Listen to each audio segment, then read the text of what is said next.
আজকে আপনাদের জন্য নিয়ে এসেছি একটি খুবই মজার রেসিপি, আর সেটি হচ্ছে গাজরের হালুয়া।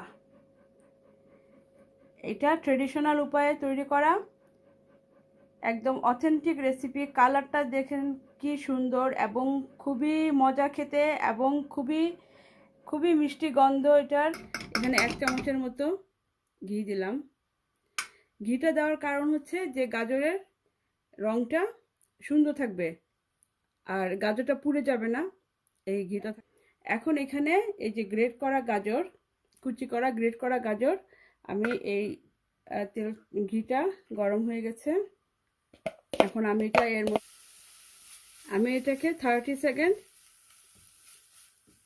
এই 1 মিনিটের কম, আমি এটাকে একটু ভেজে নিলাম। 1/4 কাপের মতো মিল্ক দিয়ে এটাকে এখন একটু জাল করে নরম করব। আর একটা জিনিস, এই যে দারুচিনি স্টিক অর্ধেকটা দিয়ে দিলাম। হ্যাঁ, এখন এই যে গাজরটা জাল দিয়ে নিলাম আমি, কিন্তু একদম খুব বেশি জাল দিব না, কারণ তাহলে গাজরের কালারটা যে সুন্দর একটা অরেঞ্জ কালার, এটা হয়ে যাবে, কালারটা মানে ফ্যাকাশে হয়ে যাবে। তো আমি এখানে মোটামুটি হাফ সিদ্ধ হয়ে গেছে গাজরটা, হাফ সিদ্ধ হাফ ডান। তো আমি আর দুধটাও বেশ কিছুটা শুকায় গেছে। তো এখন আমি একটা কাজ করব, আমি হ্যান্ড ব্লেন্ডার দিয়ে এটাকে ব্লেন্ড করে নিব। তার আগে আমি এই যে দারুচিনি স্টিকটা আমি সরাই ফেলতেছি।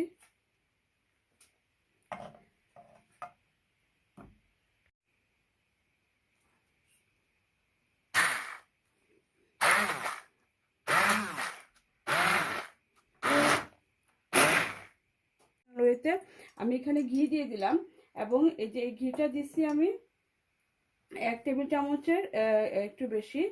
এবং এখন আমি এর মধ্যে এই যে 2টো এলাচ দিয়ে দিব।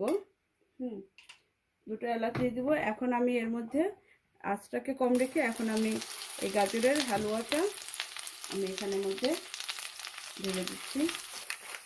এই যে এখন আমি এর মধ্যে যে চিনি দিয়ে দিচ্ছি।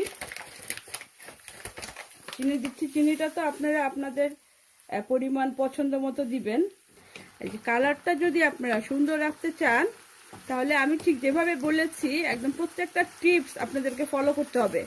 সেটা হচ্ছে যে দুধে জাল দেওয়ার সময় দুধে আপনাদেরকে ঘি দেওয়া লাগবে। তারপরে আপনারা জাল দেওয়ার সময় আপনারা বেশিক্ষণ একদম অনেকক্ষণ জাল দিয়ে আপনারা এটাকে একদম নরম করে ফেলতে পারবেন না, এটাকে হাফ সিদ্ধ করা লাগবে।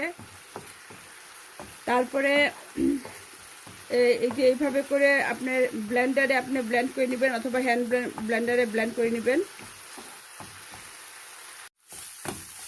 এটা যখন একদম দলা বেঁধে যখন এটা উঠে যাবে, তখন আমার হালুয়াটা হয়ে যাবে।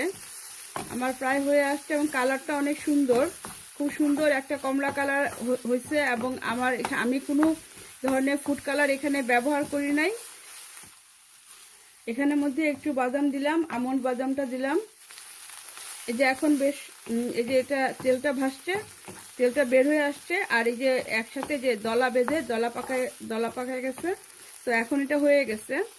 আর এটা যে খুব মজা, আমি খেয়ে দেখলাম, খুবই মজা লাগতেছে, খুবই টেস্টি হয়েছে। আপনারা এইভাবে করবেন।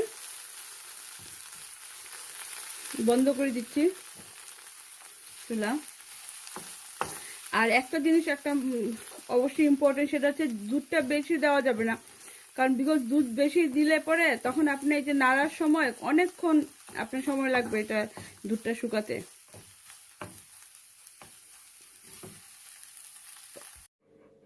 তৈরি হয়ে গেল মজাদার গাজরের হালুয়া।